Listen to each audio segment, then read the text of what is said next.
coffee. We had our own little ride bikes cups made. It says, drink the coffee, ride the bikes. So good. So yesterday, what did we do? We did the Fat Bike Worlds, and I got an injury to my pecker.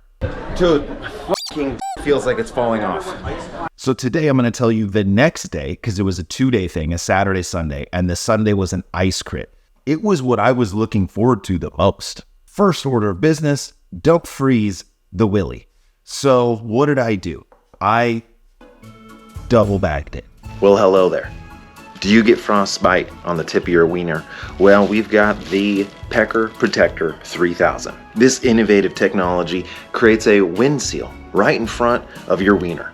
Never let your sausage go cold again with the Pecker Protector 3000. I'm terrified to take a pee, but then I feel like I'm just gonna pee the breath of a dragon. I not only put hand warmers in there, which the warming situation, to clarify, is not the problem. It's not a problem of heat. It's a problem of wind. So as long as you have a windbreak, just a sheet of plastic should not be an issue, right? I didn't have that, but this time I put like plastic bags, like a diaper. So I was like, cool, I'm golden. Frozen willy in hand and a little bit bummed on my performance from the following day. We are uncorking this thing. And we start off, and I'm just like, dude, I'm not going to let anyone come close to me. I want to solo away. Watch the car here. I'm just going to stand. Ready to do this, boys? Hold on. The vegan cyclist. Get the vegan cyclist over here if he doesn't get hit by a car first. Sorry. Yesterday, the vegan cyclist.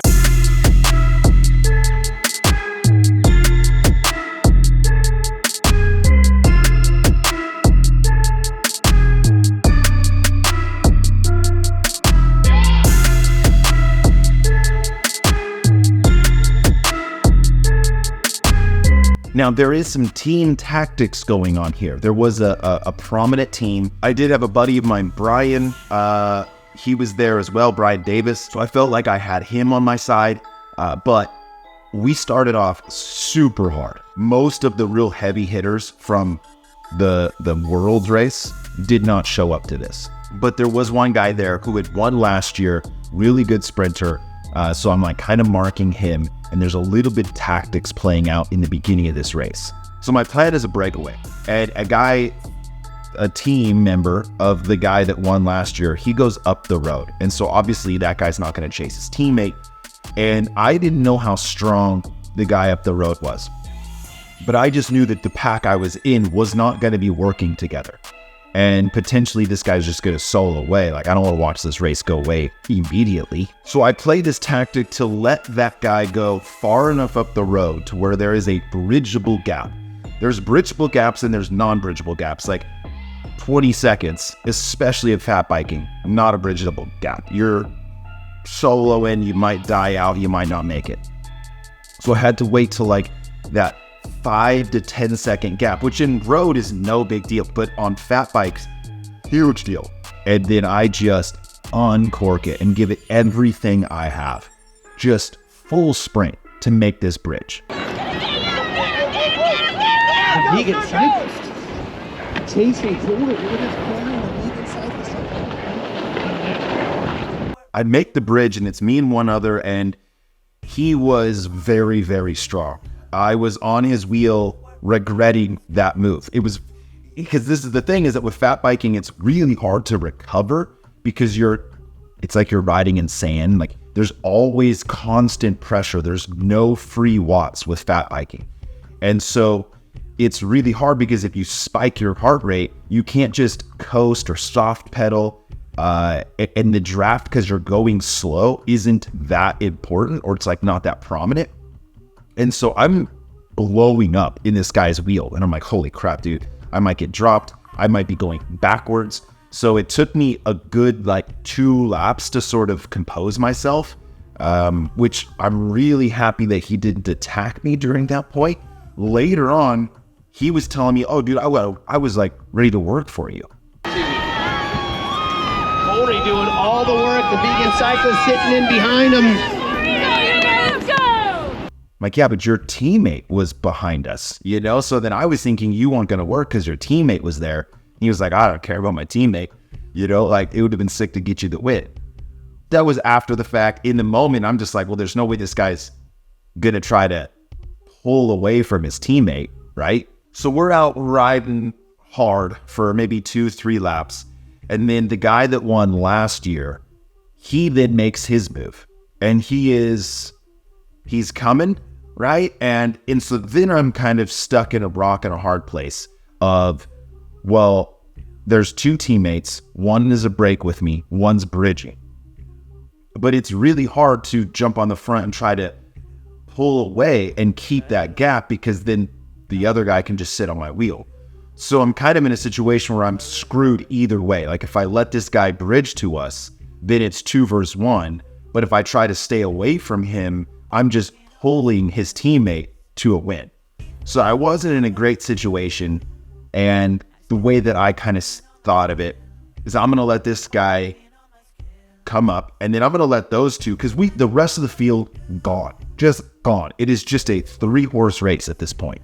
So I think, okay, I'm going to recover fully, and then I'll deal with the 2 versus 1 when they get here. But I'll be fresh. And the guy bridging, the guy I'm really worried about, he should be burnt. That was the idea.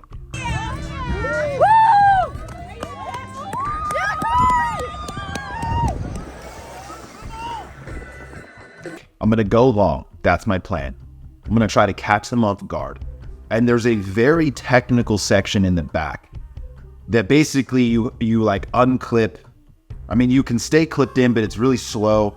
But if you just unclip and kind of like hammer into there, bank off the burn. So that's my plan. I'm going to attack in this pinch point where we're going like 1 mile an hour. So then the acceleration is on my side. I'm planned it to a T. I get there. I kind of mess up the turn a little bit, and I hesitated just slightly because I didn't quite get the turn the way I wanted to. So then I look back, but I have a gap, but it's like, I don't think the gap's big enough. Now the distance is not very far to the finish, but on fat bikes, you're going 10 miles an hour at 1,000 watts. So I'm sprinting as hard as I possibly can. And I'm looking back, and he's coming, and he's coming, and he's coming. And I'm like, holy shit, he's going to get me. And then we get into lappers. And then I'm like, okay, this is sort of a douche move, but dude, I'm going to use these lappers. So like I got to a place where he could not pass me because of the lappers. And so because it's not a huge road, right? So then he's like ready to come around me. And I go to the spot where, boom, I blocked it. Vegan cyclist! Come on, come on, come on! Stalker! Get him, boys! Vegan cyclist! Stalker!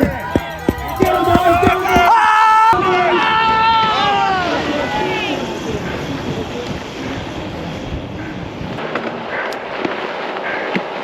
Great fucking work, dude.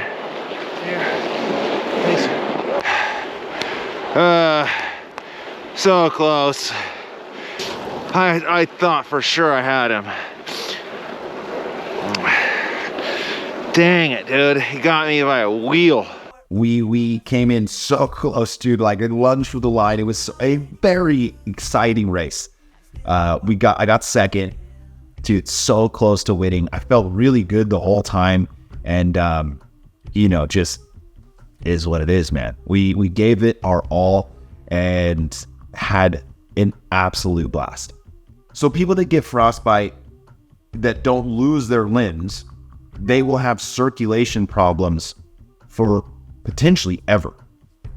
People in their feet might have to constantly keep them warm at all times. So what I'm getting at is that during the race, even double bagged with hand warmers, my wiener went numb right away. And I was like, yeah. So then now I'm going to have to go through this pain again. So I go into the car and I'm just, bracing for the pain of the blood to return. And it was an expected pain. I knew what to expect, so it wasn't as scary.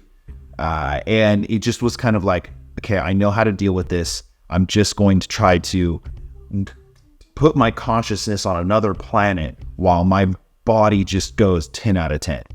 And it was strange because no one else had this problem. But because, and again, why I know for sure I actually got like a low-grade frostbite is because then for the next month, dude, my wiener would just get cold out of nowhere. It was just like, it was so weird. It was like traumatizing. This place does like steam rooms or like saunas. They're like little trailers. So they built this trailer for people. They drop it off your house. And so it's like 140 degrees, maybe more. Maybe it was 180 degrees. Because it's like a dry sauna. They're really hot. Some go above 200, I think. Very hot. So then it's, below freezing outside. So then I run over there. I'm in just shorts. And I'm so stoked to bring that body temperature up because you boys' wieners about to fall off. So I jump in there and I'm just vibing with 200-degree weather. Yes, please. Yes, this is amazing. I would say it's 200 degrees in here. I know that sounds like a joke. It's not. I would say this is 190 to 200, maybe even 210. Like you can't even open your eyes. It's burning. Dude, this is awesome. Can you see me just steaming? Look at me. Look at me go. I am absolutely on fire. Wow. Yes. Yes, thank you. Again, the people in Wisconsin, everyone that I met it just felt like you were best friends with them your whole life. One guy took me out on snowmobile riding, which was, I've never done snowmobile riding before. So fun. So fun. All right. We have a podcast to do with Chris Miller, Dylan Johnson, Jeff Linder, crazy, the whole gang. And then we definitely need to ride today. Haven't been riding very much. So let's kind of jump into this little daily vlog bit, yeah? Training wise, we're going to go deep into tires, aero gains, and all things YouTube. So without any further ado, let's get into it. 5 heads. Look at this. Look at this absolute disaster waiting to happen. On the bike, did you guys, any learnings, any highs and lows that you specifically maybe wanted to highlight? For me, Dylan has been on the up. He's trending up. He's having some of his best results and crushing. Jeff barely raced, and I made 6 videos. So, like, way to go, Dylan. I appreciate that. Representing. I was not going to miss an opportunity to be on this podcast. I love all these guys, and so that was a lot of fun, but that just ate up around 3 hours. Also, we're heading to Slow tomorrow, so we gotta, and I don't have a bike ready. I got nothing ready. So I'm a little bit...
Look, I never do sponsor type stuff, okay?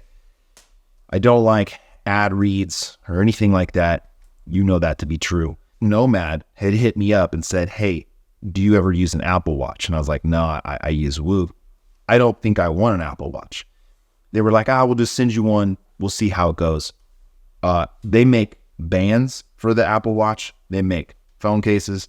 They have a really cool charger that I have. Look, I have fallen in love with this Apple Watch. Apple Watch is not sponsoring anything. Nomad just hooked me up with the watch because they make bands. But dude, I've got my workflow down on this and it's insane. So I have Macros, which is a free macro tracking app that's connected to Apple Health. Then I have Athletic, spelled with a Y, that gives me all sorts of insight, just like Whoop. My HRV, my resting heart rate, respiratory rate, blood oxygen, has a recovery score, a strain score, all that stuff. Crazy data. One of my favorite things, though, is about the calorie tracking. I'm huge in macros, okay? It's how I can stay lean and be fit, looking sharp, well, the 60. Right now, what we're running is a 5,000 calorie deficit over the last 7 days. This has been amazing. Whoop, there was no way to integrate calorie tracking with Whoop. You kind of have separate apps, but nothing to compile it all. And I love this because it can show me my trend over the last 7 days. Because like calorie in and calorie out, sure, but each day, it's not how it works, right? It's not like, well, you have a 24-hour period and then that's it. Like, it's just, are you trending to take in more calories or not? And so sometimes I feel as if I might go too hard one day and go too much of it in a deficit, and then I'll yo-yo the next day, and then I feel bad, and it's all in my head.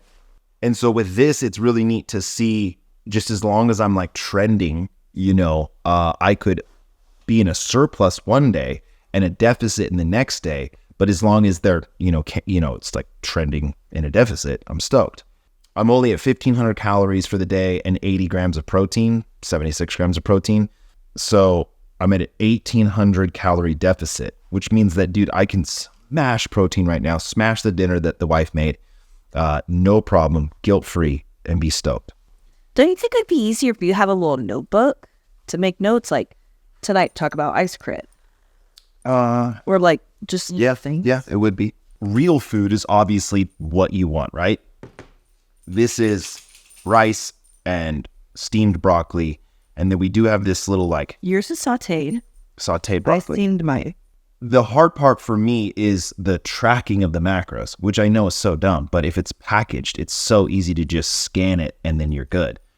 It's a little bit harder to weigh all this and then, factor in like the oil you use to cook it and what are exactly the macros. So with this kind of thing, I'm going to overestimate, just add more than I think it is. But this right here, we're probably rolling in around 50 grams of protein with the fake chicken and the broccoli. Here's some protein for you. This is one of my favorite dinners. Rice, broccoli, the fake chicken. Like a bit. Tomorrow, we head to SLO for the 3-day SLO LSD camp. I did a whole video about this so long ago, like 2017. It's where I fell in love with cycling. I did this is like the first year I ever rode. It always falls on my birthday weekend. I turn 38 in 2 days. 38? I thought you were 36. No, you're 37. Oh, man. I thought I was 36. I mean, you can tell people you're 36. I did. I told a kid in Winter's class. And now every time I see him, he's like, you're 36. I'm like, yep. And you're 37. The future vlogs are going to get much more vloggy. These two really are like stories from the past, and I think they were well done. So anyways, appreciate you. As always, BC. Yep.